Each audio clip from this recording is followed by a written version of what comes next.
저희가 지금 기독론 예수 그리스도가 누구신가라는 주제로 함께 하나님의 말씀 나누고 있습니다. 오늘은 큰 단원 예수님의 이름에 대한 말씀을 같이 보도록 하겠습니다. 예수님의 이름이라는 것을 저희들에게 예수 그리스도의 여러 형태의 이름을 구약과 신약에서 주셨죠. 그래서 저희가 그 이름들을 보면서 그 안에 있는 하나님의 성품, 하나님의 속성, 하나님의 가치관, 세계관, 하나님의 나라를 그 이름을 통해서 저희들에게 전달해 주기를 원하셨어요. 그래서 저희가 이름만 잘 정리를 해도 하나님의 성품과 또 하나님의 나라에 대한 저희가 그 그림들을 그릴 수가 있죠. 예수라는 이름 저희가 가장 많이 저희가 고백하는 이름인데, 예수라는 것은 우리 마태복음 1장 21절에 자기 백성을 저희 죄에서 구원할 자라는 메시아의 이름을 주신 거죠. 그래서 자기 백성이 있으시고 하나님의 기준이죠. 이 죄라는 것이 우리가 잘 아는 그 단어처럼 하말티아잖아요. 표적에서 벗어났다. 하나님이 정하신 창조주와 창조 목적에서 벗어나는 것이 죄라는 것이죠. 세상에 저희가 살면서 세상에 사회법도 있고 여러 가지 법들이 있잖아요. 나라마다 법들이 있는데 결국 하나님의 기준, 하나님의 그 창조 목적에서 벗어난 것이 하나님과 피조물 사이에 죄가 되는 거죠. 그래서 그 가운데서 저희를 구원할 이름이 바로 예수라는 것을 저에게 미리 주셨죠. 또 마태복음 1장 23절에 계속해서 그 이름은 임마누엘이라고 말씀하시죠. 그 이사야 선지자에게 예수님이 오시기 700년 전에 이미 예언하신 말씀이죠. 처녀가 잉태하여 아들을 낳을 것인데 그 이름을 임마누엘, God with us라는 그 이름을 주셨어요. 하나님은 항상 우리와 함께 하셨어요.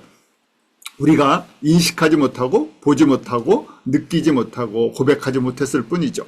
특별히 아담 이후에 타락한 모든 사람들은 하나님 앞에 나아갈 수 있는 길이 막혀버렸죠. 왜냐하면 우리의 죄에 있는 모습으로 하나님 앞에 나아갈 수가 없죠. 왜냐하면 죄에 있는 상태에 하나님 앞에 갈 때 하나님은 거룩하시기 때문에 죄에 있는 상태로 가면 저희가 죽을 수밖에 없는 존재들이죠. 그렇게 끊어진 관계인데 하나님이 우리를 포기하신 것도 버리신 것이 아니라는 것이죠. 하나님은 우리와 항상 함께 하셨고 우리에게 구원의 길, 생명의 길, 회복의 길을 준비하고 계셨죠. 그것이 저희가 잘 알고 있는 성경의 역사고 또 하나님이 예수 그리스도를 통해서 하나님의 아들 예수 그리스도를 통해서 우리에게 베풀어 주시는 하나님의 나라의 회복과 완성의 모습이에요. 그래서 제일 중요한 이름이 예수님이 이 땅 가운데 성육신 하실 때 바로 예수라는 이름으로 이 땅 가운데 오셨죠. 시편 20편 7절에 보면 혹은 병거 혹은 말을 의지하나 우리는 여호와 우리 하나님의 이름을 자랑한다. 여기서 자랑한다는 것은 번역을 한국말로 자랑한다고 되어 있는데 영어로 보면 We trust in the name of the Lord라고 되어 있죠. We trust라는 trust 우리가 의지한다, 신뢰한다, 확신을 갖는다, confidence in 이란 뜻을 갖고 있어요. 그 단어는 원래 오리지널 히브리 말은 자카르에서 시작이 됐어요. 그래서 기억한다, remember, 또 call to mind에서 그냥 단순하게 기억을 하는 것이 아니라 새기는 거죠. 우리가 그 목적이 있이 그걸 기억하는 거예요. 그래서 그것을 상기한다. 마음속에 그걸 가지고 저희가 그게 마음속에 있기 때문에 우리가 신뢰를 하는 거예요.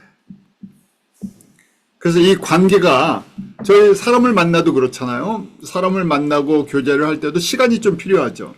또 서로 알아가는 시간도 필요하고 교제도 해야 되고 또 여러 가지 일들을 통해서 서로 사람들을 배워나가요.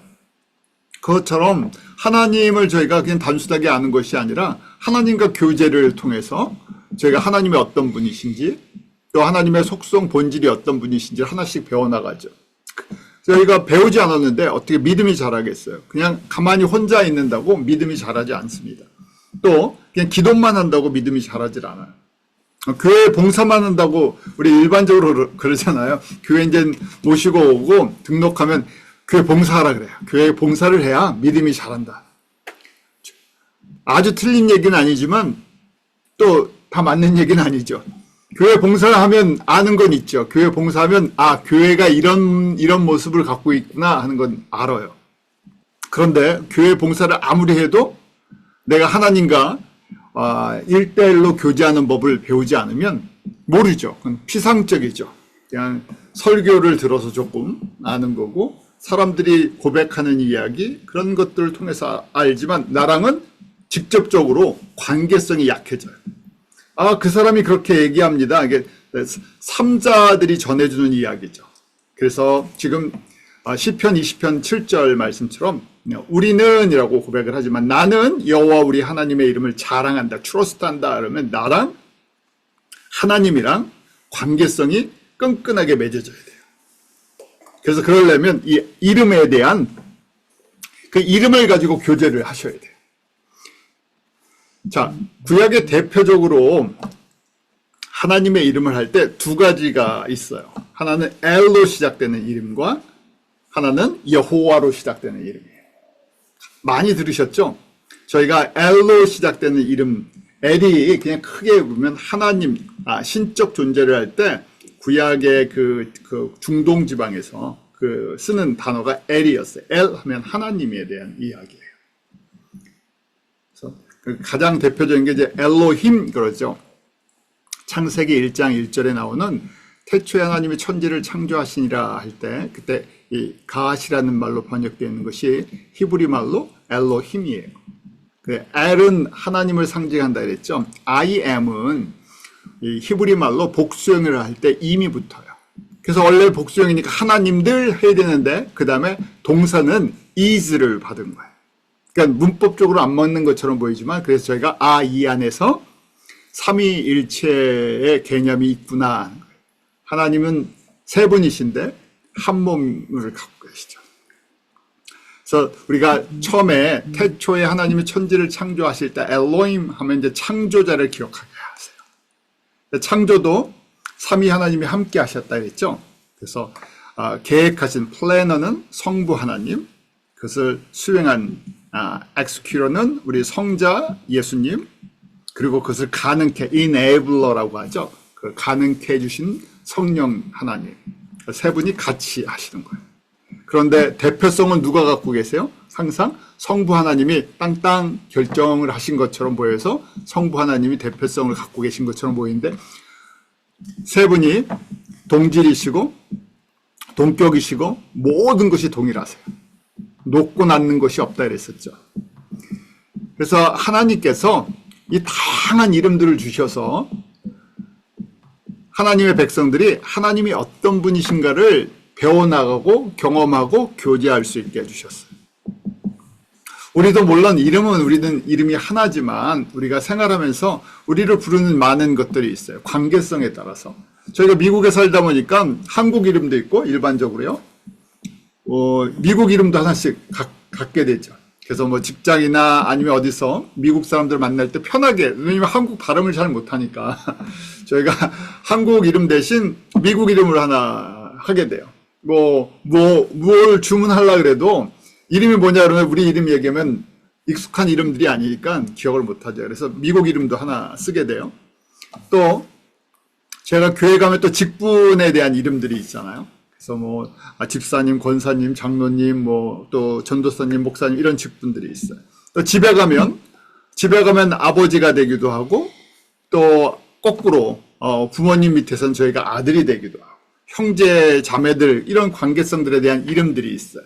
그래서 그 이름이나 타이틀이 주는 거에 따라서 그 관계가 어떻게 형성되는지 알게 되죠. 하나님의 이름도 이런 다양한 것들을 우리에게 가르쳐주기 위해서 그런 다양한 이름들을 주셨어요.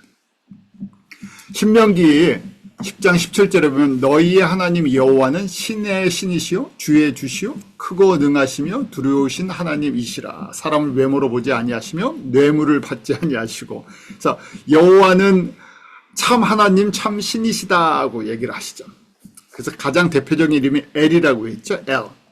엘로 시작한다 그랬어요. 그래서 엘은 우리가 엘로힘 할 때는 전능하신 Almighty God, 전능하신 하나님, 그 어떤 능력을 갖고 계시나 말씀으로 천지를 창조하시는 능력을 갖고 계세요. 그래서 엘이라는 것이 전능하다 하는 뜻이 있었는데, 그래서 전능하신 하나님, 엘로힘 하면 창조주. 왜 이렇게 다양한 이름을 주신다고요? 우리와 피조물인 우리와 관계를 맺고 싶어 하세요. 우리에게 하나님이 어떤 분이신지를 가르쳐주고 싶어 하세요. 그럼 거꾸로 생각하면요. 그러니까 저는 하나님이 어떤 분인지 알고 싶습니다. 저는 예수님이 정말 어떤 분인지 알고 싶습니다. 그 기도, 그 간구를 누가 좋아하시겠어요? 하나님이 좋아하시겠죠. 그러니까 순수하게 내가 하나님이 누구신지를 알고 싶습니다. 내가 예수님이 누구신지 알고 싶습니다. 성령님이 누구신지 알고 싶습니다. 할 때 우리에게 지혜를 주시고 지식을 주시고 명철을 주셔서 가르쳐 주기를 원하세요. 근데 반대로 어떠면 별로 안 좋아하시겠어요. 시간이 한참 지났는데 하나님이 누구신지 관심이 없고 떨어지는 것만 관심이 있어요. 내가 이렇게 섬겼더니 뭐가 떨어진다고 생각해서 받는 것만 생각하면 관계를 맺을 때 그렇잖아요. 저희가 사람과 관계도 그렇잖아요. 나는 이 사람이랑 진심으로 교제하고 싶고 시간을 나누고 삶을 나누고 싶은데 이 사람은 나를 통해서 뭔가를 맨날 받으려고만 한다. 그러면 저희가 멀어지게 되죠. 자, 또 대표적인 L로 시작되는 이름이 El Elion이에요. 그래서 El Elion은 The Most High가 지극히 높으신 하나님이에요. 시편 78편 35절에 하나님이 저희의 반석이시오 지존하신 하나님이 저희 구속자이심을 때 지존하다 지극히 높으신 할 때 지존이란 말 쓰죠. 그래서 Most High 모든 이 높다는 얘기는 모든 주권의 통치자시다. 가장 높은 보좌에서 우리를 다스리신다. 모든 권세가 엘리온 하나님께 있다. 모든 권세가. 그래서 대표적으로 무슨 권세가 있으십니까? 우리랑 직접적으로 연결될 때 인간의 생사화복을 주관하시는 지극히 높으신 분. 또 역사를 생각할 때 인간의 모든 역사를 주관하시는 지극히 높으신 하나님. 나라를 생각할 때도 그렇죠. 우리 보통 나라의 대통령이나 아니면 무슨 수상이나 누가 통치자가 있잖아요. 그런데 진짜 통치자는 누구세요? 지극히 높으신 하나님이세요. 요한복음 19장 10절에 11절에 빌라도 예수님이 십자가에 달려 돌아가시기 전에 그러는 것이죠. 빌라도가 자기가 총독의 권한을 가지고 예수님을 죽일 수도 있고 살릴 수도 있다. 내가 너를 놓을 권한도 있고 십자가에 죽을 권한도 있는 거 알지 못하느냐. 그러니까 예수님이 뭐라고 말씀하세요? 위에서 주지 아니하셨다면. 굉장히 중요한 얘기예요. 왜냐하면 빌라도를 세우신 분이 누구라는 거예요? 하나님이 세웠다. 그러니까 왜냐하면 지금 무슨 역사를 이루어야 되니까 예수님이 지금 나라를 뒤집으려고 이 땅에 오신 거 아니죠. 로마 정권을 무너뜨리러 오신 것이 아니죠. 예수님이 이 시간에 이 자리에 서신 이유가 있죠. 왜냐하면 유월절 어린 양이 돼서 우리를 위한 대속의 속죄의 제물이 되셔야 돼요. 그러니까 그 일을 이루는 사람이 필요하죠. 악역이죠. 사실은 그래서 저희가 사도신경 고백할 때마다 뭐 나오는 이름이지만 빌라도는 그 그림을 못 보죠. 자기 위에 있는 권세, 로마의 황제까지의 권세까지만 볼 뿐이에요. 그런데 지금 예수님께서 그 위에 로마 황제도 빌라도도 세우신 분이 누구신가? 삼위 하나님. 예수님께서 또 그걸 허락하신 거죠. 하나님이 허락하셔서 지금 이 일을 이루어 나간다는 거예요. 그러니까 저희가 이것을 왜 이걸 고백하냐면 이 이름을 통해서 지금 엘로힘 창조의 하나님, 전능하신 하나님이세요. 무엇으로 창조하셨습니까? 말씀으로. 저희 찬양할 때 주의 손가락으로 지으신 하늘과 땅의 모든 것 이런 고백들을 하죠. 그러니까 예수님께서 이 모든 것을 말씀으로 요한복음 1장 1절에부터 보면 말씀으로 지으셨다고 저희들에게 가르쳐주고 계세요. 또 그 하나님이 어떤 하나님이세요? 지극히 높으신 엘리온 하나님. 어디까지 높으신가? 인간의 생사복을 아주 작게 현미경적으로 보면 우리의 어디까지 알고 계시고 다스려 주세요? 우리의 머리칼까지 세고 계세요. 우리의 앉고 일어나는 것도 알고 계세요. 그리고 나라적으로, 가정적으로, 역사적으로 보면 그 모든 것이 하나님의 시간표와 하나님의 계획표 속에서 큰 그림이 움직여 나간다는 거예요. 그 안에서 또 사람들의 의지와 결정이 같이 움직여져 나가요. 그래서 어떤 사람들은 아니 그럼 다 예정돼 있으면 뭐 우리는 아무것도 안 해도 되네요. 이렇게 막 극단적으로 표현하시는 분들이 있는데 그것이 아니라 우리에게 의지를 주시고 자유의지를 주시고 우리가 움직일 수 있는 모든 걸 주셨는데 그걸 절묘하게 맞춰 나가시죠. 그래서 제가 이런 표현을 쓰는데 마치 그 옷감으로 짜는 그 그림이 있어요. 그 텍스타일 중에서 그 옛날에 그 배틀로 짜듯이 해갖고 그림을 그리는 게 있어요. 근데 그 그림을 그리시는 분은 이거 그림을 짤 때 그 컬러나 색깔을 다 맞춰서 어떤 그림을 그리실지 다 머릿속에 있죠. 근데 보는 사람 입장에서는 그냥 배터리에 실이 왔다 갔다 하는 것처럼 보이는데 그게 완성이 되는 그림 있잖아요. 저희도 마찬가지예요. 저희가 결정하고 뭐 어떤 것들을 생각하고 판단하는데 그것이 하나님의 큰 그림 속에서 맞춰져 나간다는 거예요. 그게 너무 신기한 거죠. 우리가 그런 의도로 한 게 아니었는데 그런 하나님의 뜻을 알고 한 것이 아니었는데 지금 빌라도도 그렇잖아요. 내가 지금 이런 일을 해서 하나님의 뜻을 이룬다고 생각을 했겠어요? 전혀 하지 못하죠. 근데 정확하게 그 자리에 빌라도가 그 시간에 예수님을 십자가 못 박게 하는 결정을 하시면서 예수님이 십자가에 돌아가시죠. 그래서 그렇게 하나님께서 인간의 생사화복을 주관하면서 움직이세요. 또 지극히 높으신 하나님의 주권과 사단과의 관계를 생각해 볼 수 있어요. 왜냐하면 사람들이 사단을 두려워할 때가 있어요. 마귀를 두려워할 때가 있어요. 그렇지만 하나님의 주권과 마귀의 주권 그건 완전히 다르죠. 우리 이사야 14장 13절 14절에 루시퍼였던 그 타락해서 사단이라는 이름을 갖게 되죠. 대적자라는 그 원래 타락하는 모습을 원래 모습이 어떤 모습이었나에 대한 찾아볼 수 있는 말씀이에요. 내가 내 마음에 이르기를 내가 하늘에 올라 하나님의 뭇별 위에 내 자리를 높이리라. 내가 북극 지폐 산 위에 앉으리라. 가장 높은 구름에 올라가 지극히 높은 이와 같아지리라. 그래서 우리가 그런 얘기하죠. 루시퍼 사단이 타락하기 전에 어떤 범죄를 저질렀나 가장 그 위험한 것이 거기 보면 맨 마지막 우리 14절에 내가 지극히 높은 자와 같아지겠다. I'll make myself like the most high라고 되어 있잖아요. 그러니까 내가 지극히 높으신 하나님과 같게 되겠다. 내 모든 주권, 하나님의 주권이 내 주권 같이 만들겠다. 하나님의 영광, 하나님의 주권의 자리에 서겠다는 창조주의 자리에 서겠다는 것이었죠. 그게 가장 큰 교만이죠. 하나님을 떠난 사람들이 갖고 있는 것과 동일해요. 우리 바벨탑부터 시작해서 우리가 그런 심판을 당하지 말자 하나님의 주권에 도전을 하죠. 오늘날도 마찬가지죠. 사람들이 하나님을 인정하지 않는, 창조주를 인정하지 않는 사람들이 인간이 가장 위대해질 수 있고 인간의 신의 영역을 갖다가 자꾸만 만질려고 하죠. 생명에 대한 거, 그 다음에 생명을 연장시키는 거, 그 다음에 그걸 갖다가 저희가 복제를 해서 만들어내는 거, 기술적으로는 거의 근접했다고 하죠. 그래서 저희가 하나님 없는 세상에서 하나님처럼 하려고 해. 그것이 창조주를 결국 대적하는 일인데 사단도 그게 사단의 속성이라는 얘기예요. 그러니까 이 땅 가운데 있는 하나님을 떠난 사람들의 속성이 사단을 닮았어요. 왜냐하면 그 영향 속에서 우리가 살았기 때문에. 하나님을 떠난 사람들이 살아가는 방법이죠. 그래서 여기 보면 지극히 높으신 하나님이 사단을 당장 불못에 집어넣을 수도 있죠. 지옥에 보내실 수도 있죠.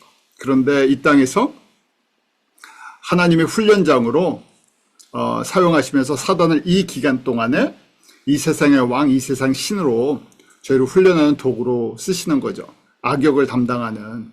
그래서 저희가 이걸 보면서 하나님의 이 주권을 인정하지 않는 것, 지극히 높으신 하나님을 고백하지 않으면 누구와 가까워질 수 있다고요? 사단처럼 된다는 거예요. 내가 사단을 닮았다 그러면 기분 되게 나빠하잖아요. 그런데 하나님을 떠나면 지극히 높으신 엘리온 하나님을 인정하지 않게 되면 결국은 사단이랑 그 사단의 영향 속에 자리 잡는 그 삶의 모습으로 갈 수밖에 없다는 거예요.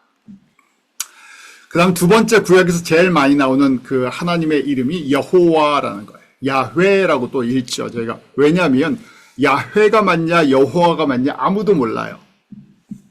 왜 그런가 하면 히브리 말은 일반적으로 자음만 기록해요. 그래서 YHWH 이렇게 써놨어요. 모음이 있어야 읽는데 모음을 쓰지 않았어요.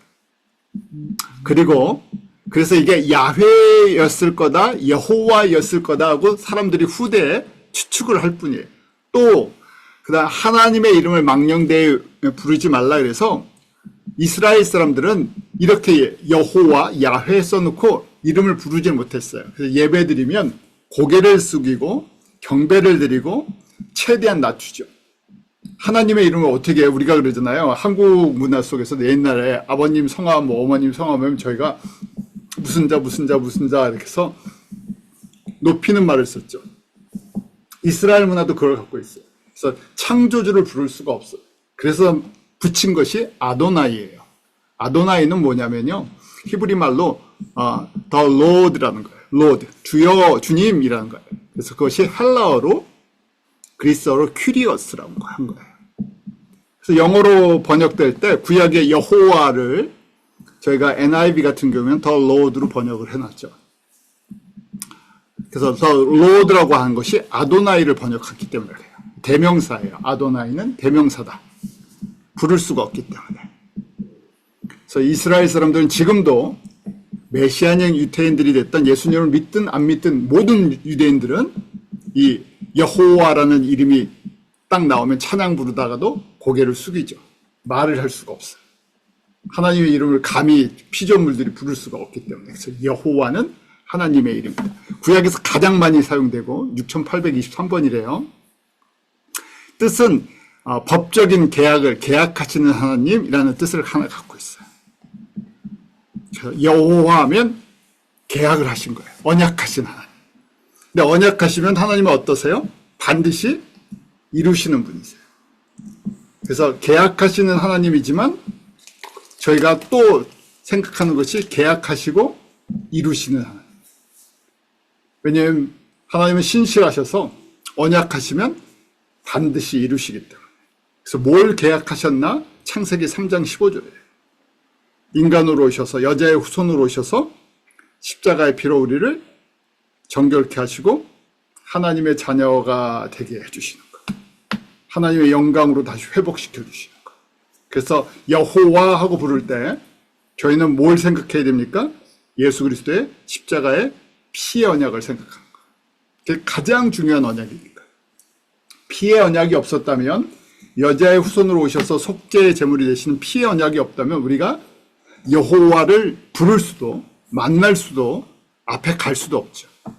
그래서 여호와 부를 때마다 그 안에서 우리가 피의 냄새를 맡자, 십자가의 그 모습을 보자, 그 말씀을 드렸던 거예요. 왜냐하면 그때부터 하나님의 언약이 구체적으로 나타나기 시작했기 때문에. 그래서 창세기 3장 15절을 저희가 원시복음이라고 말씀을 드리는 거예요. 가장 복음의 시작이 어디서 시작됐냐? 인간이 타락하자마자 창세기 3장 15절부터 하나님의 구원이 저희들 가운데 언약으로 나타나기 시작했어요. 그래서 성경 전체는 하나님이 언약하시고 이루어 나가시는 거예요. 뭘 언약하셨나? 여자의 후손으로 오셔서 피 흘려 주실 것을.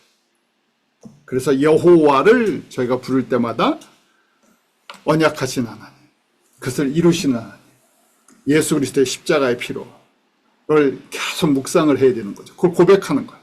그래서 저희가 찬양을, 여호와의 이름 부르면서 찬양을 하는 거죠.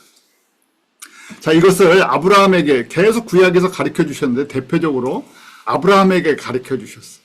아브라함에게 창세기, 아브라함의 언약으로도 가르쳐 주시고 창세기 28장 8절에 보면 아브라함이 베델에서 옮겨 다녔죠. 계속 이 하란을 떠나서 가나안 땅에 들어올 때 베델에서 또 아이를 옮길 때마다 여호와를 위하여 단을 쌓고 여호와의 이름을 불렀다. 언약을 기억하게 하시는 거예요. 저희가 시편 20편 7절에 우리는 우리 하나님의 이름을 트러스트한다 하고 돼 있죠. 기억하게 하시는 거예요. 그래서 저희가 성경의 많은 부분이 우리의 기억을 갖다가 도와줘요. 계속 기억하게 해요. 아브라함도 보세요. 가는 곳마다 누구를 기억하게 해요? 여호와가 누구신지를 기억하게 해요. 그래서 아브라함의 언약을 통해서 또 이삭을 통해서 야곱을 통해서 아브라함과 이삭과 야곱의 하나님 할 때 언약이 들어가 있죠. 왜 그렇게 고백을 합니까? 언약하셨기 때문에. 무슨 언약을 하셨어요? 육체적으로 보면 아브라함과 이삭과 야곱을 통해서 내가 너로 큰 민족을 이루게 해주시겠다고 약속해 주셨어요. 또 땅의 모든 족속이 너로 인해서 복을 얻을 것이다. 우리 아브라함의 언약에 두 가지를 갖다가 항상 기억하게 하시죠.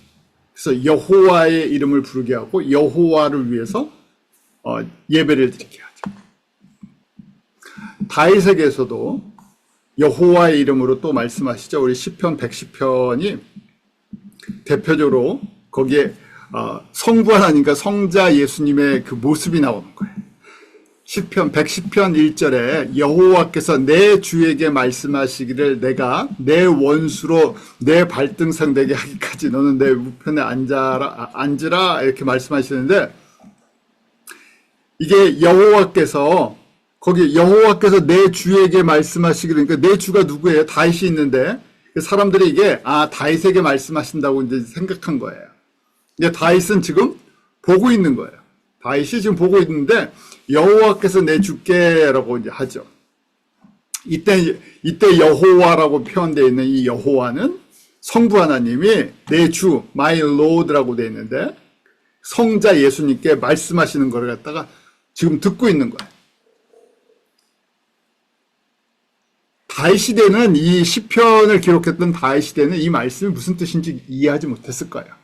이 대상이 다윗에게 여호와 하나님께서 말씀하신다고 생각했을 거예요. 근데 이 말씀을 예수님께서 십자가에 죽으시고 부활하는 사건을 통해서 이 말씀이 앞으로 1000년 후에 예수님께서 십자가에 죽으시고 부활하셨을 때 그 예수님이, 성자 예수님이 하나님 보좌 우편에 앉으셔서 계시는 것을 다윗이 미리 본 거라는 얘기예요. 그래서 시편이 110편이 그 말씀이에요. 성부 하나님이 성자 예수님께 말씀하는 거죠. 내 원수로 내 발등상 되기까지 내 우편에 앉으라. 부활하셔서 승천해서 하나님 우편에 앉으셔서 예수님이 다시 오셔서 새하늘과 새 땅을 이룰 때까지 모든 것을 다스리신다는 거죠. 사단의 권세를 깨뜨리시고. 그걸 지금 다윗이 예수님이 오시기 1000년 전에 이걸 보면서 이런 고백을 하는 거죠. 또 모세에게는 이렇게 나타나셨어요. 우리 출애굽기 3장 14절에 보면 그 가시떨기에서 모세에게 나타나시면서 말씀하셨죠. 그때 이름을 가르쳐 주세요. I am who I am 하면서 나는 스스로 있는 자다. 다른 얘기는 무슨 얘기예요? 나는 스스로 있다 그러니까요. 나는 창조주다.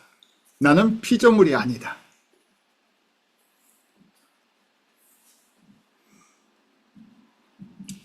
모세가 이렇게 얘기했죠. 내가 애굽의 왕을 만나면 누가 나를 보냈냐. 그렇게 얘기하면 I am who I am. 내 이름. 그래서 여호와는 그 여호와의 뜻이라는 거예요. 계약하신 하나님인데 또 다른 이름, 이 뜻이 무엇인가? 나는 I am who I am. 난 스스로 있는 자다. 존재의 본질이다. 실존자다. 피조물이 아니다. 생명의 근원이다. 생명이 시작되는 것이라는 거죠. 역사가 시작된 것이고 모든 거에 근원 되신다는 거예요. 그분이 언약하셨기 때문에 반드시 이루신다는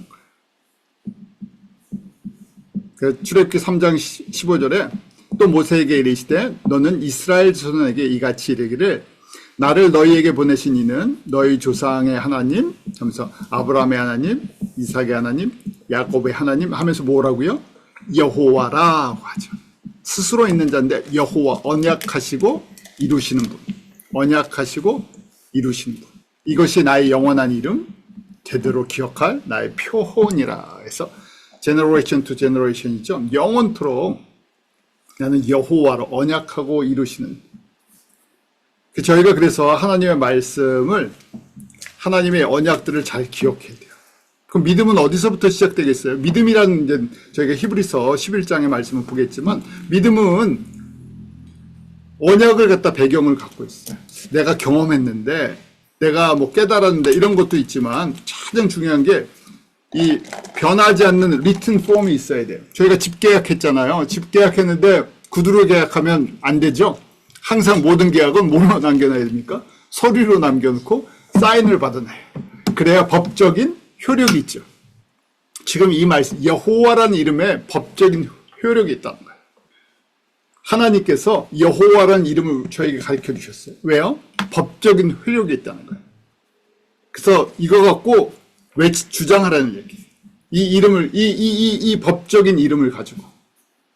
왜 우리가 구원을 받을 수 있습니까? 여호와의 이름으로 약속해 주셨기 때문에.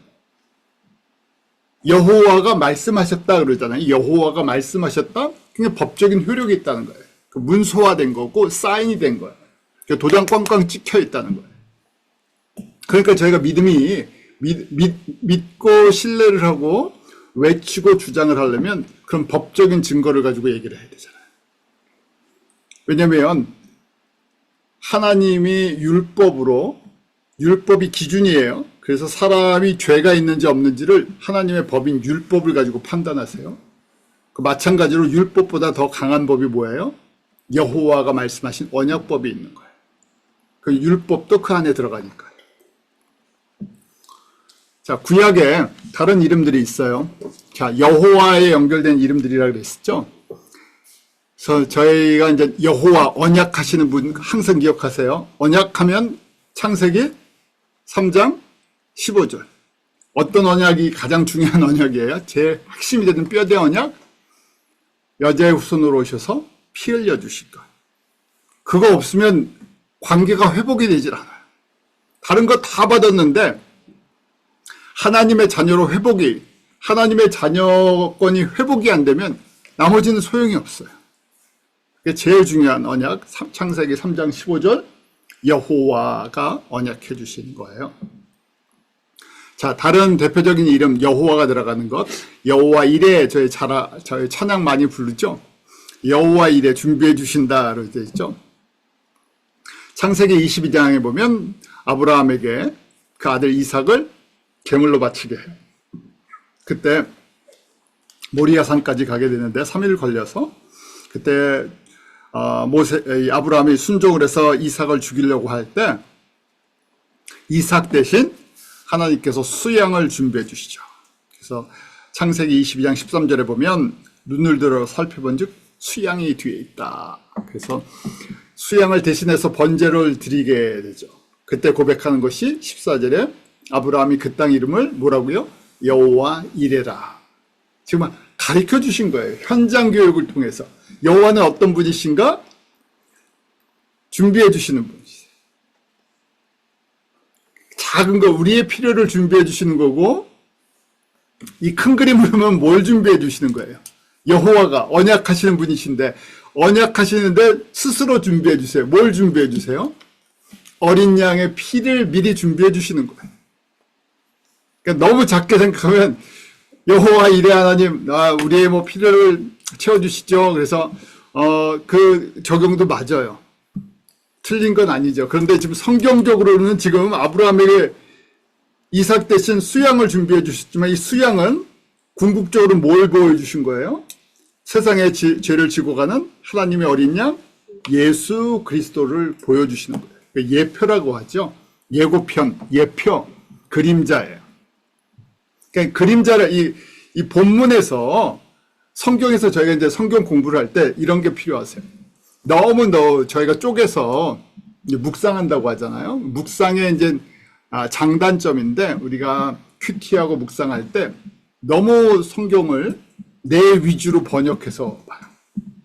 틀린 얘기는 아닌데 너무 개인적으로만 봐갖고 이 말씀 갖고 오늘 하루 기도하겠습니다. 그러면 오늘 제가 이런 거 삶에 이런 것이 필요한데 여호와께서 준비해 주신다니까 참 평안이 있습니다. 틀린 얘기는 아닌데요. 본문은 사실은 그 얘기를 하는 것은 아니에요. 그래서 일단 저희가 성경을 공부할 때, 뭐 설교를 할 때도 그렇고 공부할 때도 그렇고 성경 자체에 성경의 저자가 성령님을 통해서 우리에게 전달하는 메시지의 본질은 뭔가를 갖다가 먼저 공부하는 그게 필요해요. 그게 없이 이제 너무 큐티 위주로 하게 되면 성경을 전부 다 내 위주로 바꿔서 보다 보면 본질이 아닌 거를 갖다가 자꾸만 본질처럼 생각하죠. 자, 이래라는 것은 무엇을 보다 무엇을 발견하다 하는 것인데 지금 수양을 발견한 거예요. 그런데 그 수양은 지금 이삭 대신 여호와께서 준비해 주셨죠.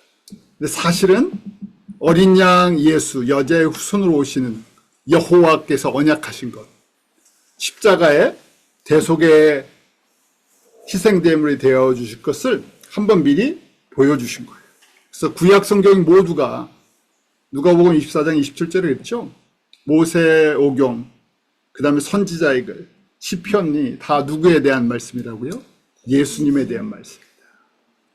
그래서 이렇게 오실 걸 준비해 주시고 어떤 죽음을 당하실 건지를 보여주셨다는 거예요.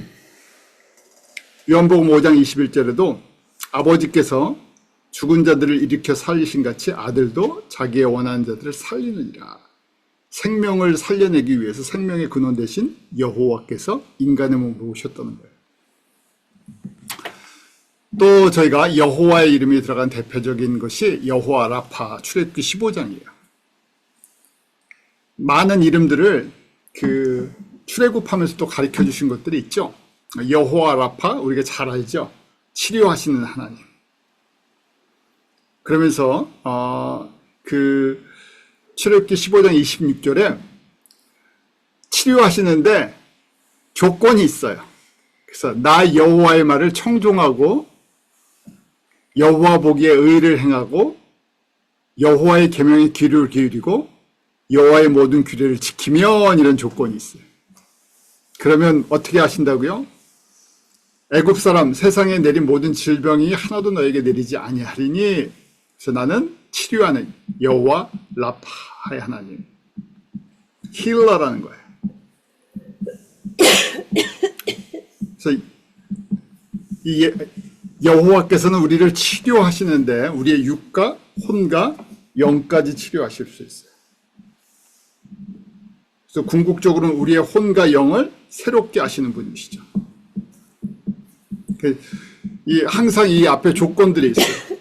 구원, 모든 게 사실은 은혜지만 하나님을 더 경험하려면, 여호와 라파의 하나님을 경험하려면 이 조건이 있다는 거예요. 그래서 청종한다, listen carefully라고 되어 있죠. 잘 들어야 돼요. 그러니까 하나님의 말씀을 잘 들어야 돼요. 그 다음에 누구 기준으로 살아야 된다고요? 여호와 보시기에. 누구를 기쁘시게 하는 건가? 여호와를 기쁘시게 해야 돼요. 그냥 기준이 있어야 되는 거예요. 저희가 미국이나 캐나다 사시니까 여기서 저희가 시민으로 살라 그러면 미국 법이나 캐나다 법을 잘 알고 지켜줘야 돼요. 아니면 저희가 나중에 문제가 생기죠.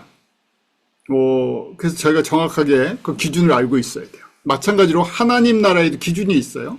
하나님이 어떤 거를 기뻐하시는지, 어떤 거를 의롭다고 인정을 하시는지를 알고 있어야 돼요. 그러니까 말을 청종하는 거, 잘 들어야 돼요. 무슨 말씀을 하시는 건지. 그러니까 듣는 사람이 복이 있어요. 그 다음에 그거를 의를 행한다고 돼 있죠. 듣는 걸로 끝나지 않고 순종해 나가야 돼요. 다음 것도 마찬가지예요. 계명, 규례도 마찬가지죠.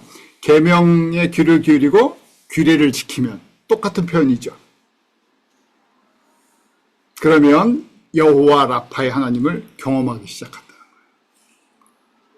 그래서 라파라는 것은 히브리 말로 우리 치료하다, to heal인데 우리의 상처, 우리의 환난, 우리의 마음, 우리의 영혼을 용서하시고 온전케 해주실 수 있어요. 그래서 말라기에 보면 여호와의 이름을 경외하는 너희에게는 이런 이 여호와의 이름을 경외하라고 돼 있죠. 그러면 의로운 해가 떠올라서 치료하는 광선을 바라리니 너희가 나가서 외양간에 나온 송아지같이 뛰리라고 됐어요. 우리 말라기서도 항상 이 한 절을 보지만 그 당시 상황을 보면 왜 이런 말씀을 하셨는지 저희가 이해하게 되는데, 말라기 때 성전도 있었고 제사장도 있었고 하는데 저희가 잘 알죠. 제사장들은 성전에서 하나님의 것들을 훔치기 시작했어요. 자신들이 영광을 받았어요.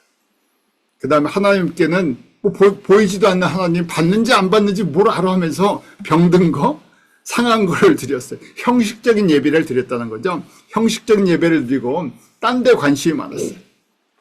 예수님 당시도 그렇죠.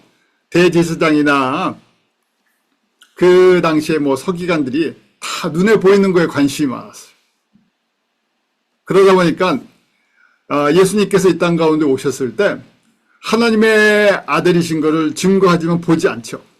믿음이 없으니까 보이지 않아요. 믿으려고 하지도 않았고. 지금 마찬가지죠. 여호와의 이름을 경외한다. 다른 편으로 여호와의 이름을 저희가 인정하고 고백하는 거예요. 보이지 않는 여호와지만 그분이 여호와 엘리온, 지극히 높으신 하나님이시다. 그 다음에 그분이 창조주, 전능하신 엘로힘 하나님이시다.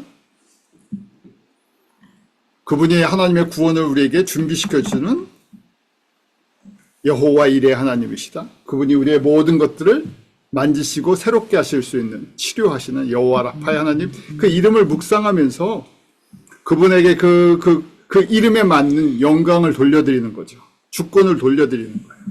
그러면 치료하는 광선, 해가 떠오르는 것처럼 새 힘을 얻겠다 하는 거죠. 예레미야 17장 14절에서도 여호와여 주는 나의 찬송이 시오니 나를 고치소서 그리하시면 내가 낫겠나이다. 나를 구원하소서 그리하시면 내가 구원을 얻으리이다. 나라가 다 망했어요. 예레미야 당시에 저희가 잘 알고 있잖아요. 남유다가 멸망을 하는 걸 눈으로 보고 있어요. 그래서 눈물의 선지자다. 막을 길이 없어요. 아무리 외쳐도 듣지도 않아요. 그러니까 예레미야 선지자가 한 것이 무엇입니까? 지금 이 고백과 이 찬송을 해요. 왜냐하면 지금 인간의 눈으로 보면 다 망한 것처럼 보이지만 때가 돼서 다시 회복해 주신다는 약속이 있었기 때문에. 이 고난의 시간, 훈련의 시간이 되면 70년이었죠. 70년이 지나면 회복시켜 주시겠다. 그러니까 어떻게 해요? 찬양을 해요. 그래서 사실은 이 예레미야 선지자는 불쌍하게 이 땅에서 죽음을 당했지만 그는 찬송을 하죠. 그 여호와여 주는 나의 찬송이시고 나만 고치는 것이 아니라 이 민족, 이 나라를 고칠 수 있는 분이십니다. 어떻게 보면 오늘날 우리가 이게 필요한 거죠. 오늘날 이 시대에 정말 필요해요. 사람들이 각자 다른 외침이 있지만 여호와, 예수님 외에는 우리의 찬송이 없으시고 예수님께서 어떻게 이걸 회복하시고 고치실 것인지 우리에게 가르쳐 주셨어요. 사무엘 선교사님도 기도해 주셨지만 지금 저희가 이것이 예수님이 다시 오시는 산고의 시대에 저희가 살고 있잖아요. 이 고통은 줄어들지는 않을 거예요. 더 불확실해질 거예요. 사람들의 믿음은 더 흔들릴 거예요. 그러면 언제 이것이 치유가 됩니까? 언제 회복이 됩니까? 예수님이 다시 오실 때까지. 그럼 저희는 그 예수 그리스도의 이름을 지금 똑같은 거죠. 여호와의 이름을 경외하고 찬송하고 증거하는 것뿐이 없어요. 왜냐하면 역사의 주관자이시고 그렇게 하시기를 준비하고 계시기 때문에 그래요. 또 우리가 아는 이름이 여호와 니시죠. 여호와 니시는 니시라는 말은 마이 배너, 승리의 깃발이라시는 거예요. 그래서 우리 잘 아는 출애굽기 17장에 아멜렉과의 전투죠. 광야에서 있었던 대표적인 전투인데, 아멜렉과의 전투인데 모세가 두 손을 들고 기도를 하면 어떻게 돼요? 여호수아가 나가서 이겨요. 이런 전쟁이에요. 손을 들고 기도하면 이기고 손을 들이면 어떻게 돼요? 져요. 이게 전쟁이 아니죠. 그러니까 전쟁이 뭐에 달려 있다는 거예요. 그 사람들이 보기엔 모세가 손을 드느냐 안 드느냐. 그래서 옆에서 아론과 훌이 하나씩 받치고 있었어요. 뭘 가르쳐 주시려고요?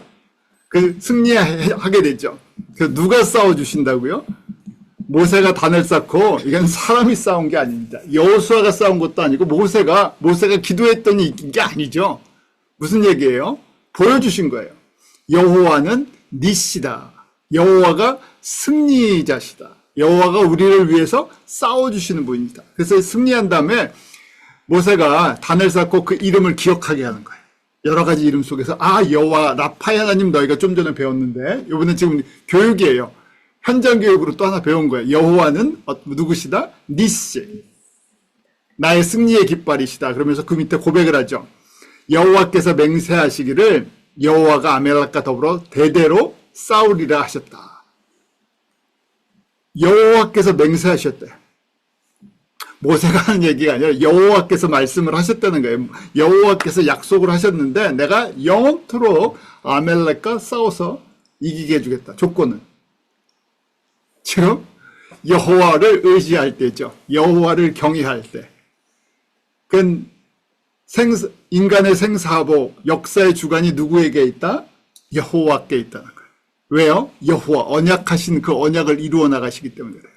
그래서 저희가 여호와의 후손부터 시작되는 하나님의 구원 계획의 큰 그림을 보아야 역사가 어떻게 흘러가는지 보이는 성경적인 역사관이에요. 그러니까 성경적인 역사관이 없으니까 저희가 교회를 다니고 예수님을 믿는다고 하면서 무슨 역사관을 갖고 있어요? 세상 사람들이랑 똑같은 역사관을 갖고 있고 세계관을 갖고 있어요. 당연히요. 세상 사람들은 기독교인을 이 성서적인 역사관을 갖고 있는 사람은 공격할 수밖에 없어요. 다른 그림을 보고 있으니까. 근데 우리는 다른 그림이 아니라 이게 진리의 그림이라고 저희는 고백하는 거예요. 왜요? 믿음이 있기 때문에. 믿음의 근거는 하나님의 언약의 말씀 때문에. 그 말씀이 저희에게 전달되었고 증거되었기 때문에. 그 말씀의 주인공이 누구세요? 이 언약의 주인공이 여호와가 원래는 누구세요? 예수님이세요. 언약하시고 직접 인간의 몸으로 오신 거예요. 그리고 이루어 주셨어요. 그래서 이 언약이 진실하다, 신실하다는 걸 보여주시면서 내 이름이 여호와라는 것이 여호와가 예수님이라는 걸 가르쳐 주신 거죠.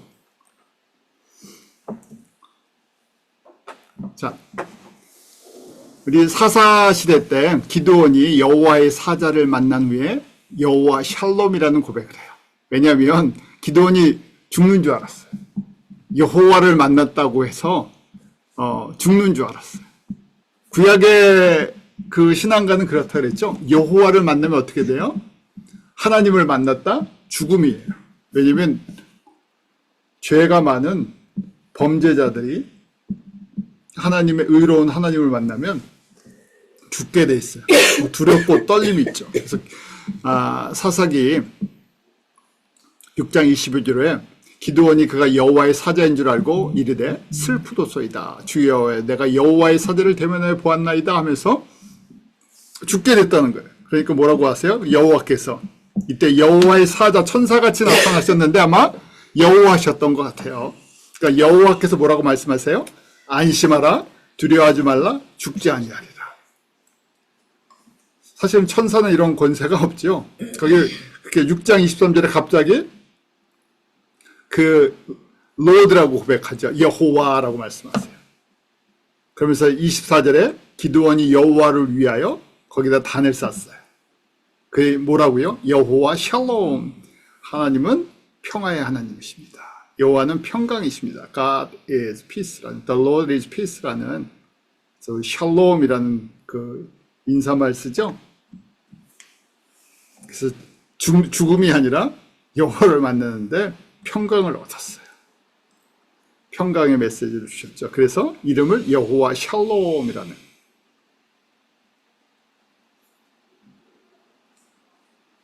평강의 왕으로 오시는 분이셨죠. 이렇게 하나씩 하나씩 가르쳐 주신 거예요.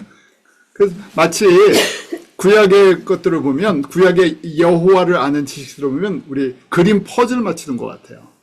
그래서 어린애들은 그림 조각이 좀 커지잖아요. 그래서 한 뭐 8개 조각 이렇게 맞춰 나가잖아요. 근데 점점 이 나이가 많아질수록 그 그림 퍼즐이 복잡해져요. 전체를 다 붙이고 나면 그림이 나오죠.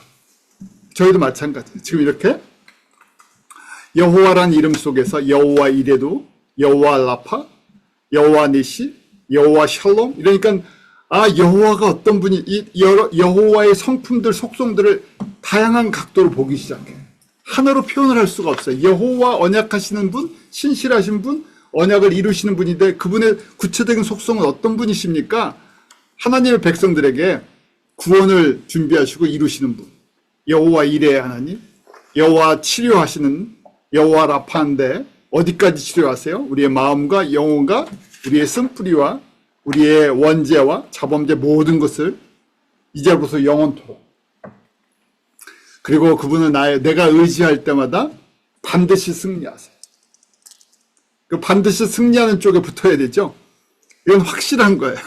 예수님과 꽉 붙어 있으면 확실한 약속이 뭐예요?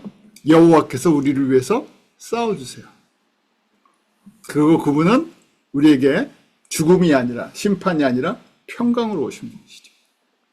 또 그분은 또 이름이 여호와 체바옷 해서 사무엘상 17장 45절에 다윗이 골리앗과 싸울 때 그러죠.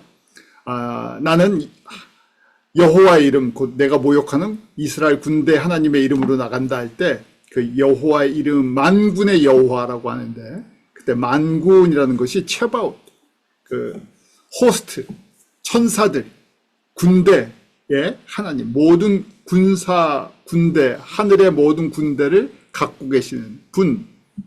그래서 만군, Lord of Host, Lord of Army라고 되어 있죠. 만군의 주, 만군의 여호와 할 때 그 만군이 이 하늘의 군대 천사들을 표현할 때 그렇게 써요.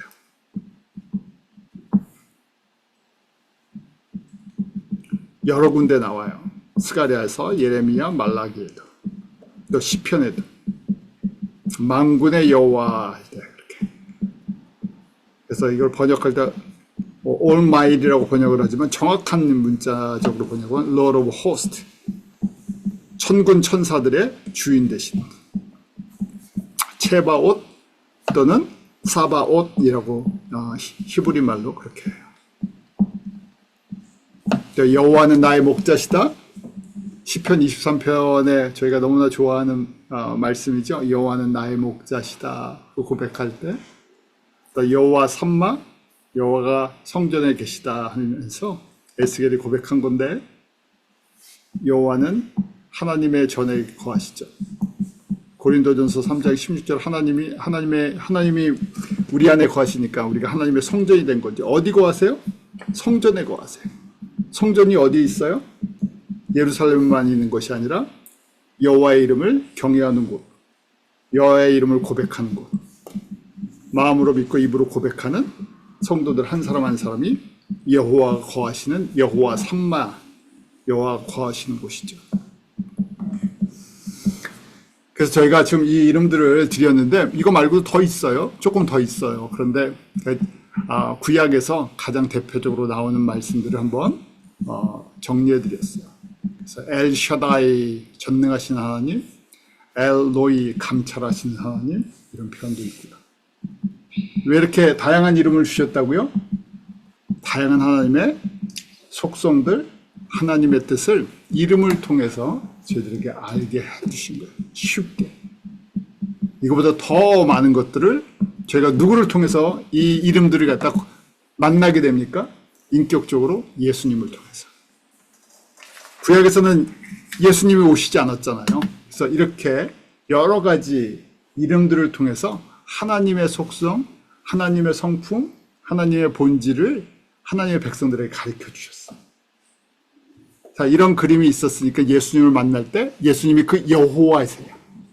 그래서 그 예수님 안에서 이런 것들을 우리가 발견하게 되는 거죠. 여러분들이 이거 묵상하시고 이런 여호와이신 예수님과 매일매일 더 가깝게 어떻게 교제하신다고 이름을 기억하시고 이름을 고백해드리고 인정해드리고 교제하는 방법, 가까워지는 방법입니다. 같이 기도하죠. 하나님 참 감사합니다. 저희들 구약의 많은 여호와의 이름으로 또 저희들에게 다가와 주셨고 가르쳐 주시고 하나님의 속성, 하나님의 성품, 하나님의 구원, 하나님의 그 인자하심과 하나님의 신실하심, 언약하시고 이루시는 그 여호와의 이름들을 저희로 알게 해주시면 감사합니다. 그 이름이 저희 가운데 육신으로 이 땅 가운데 오셔서 십자가에 죽으시고 부활하심으로 말미암아 하나님의 말씀을 저희 가운데 확증해 주셨습니다.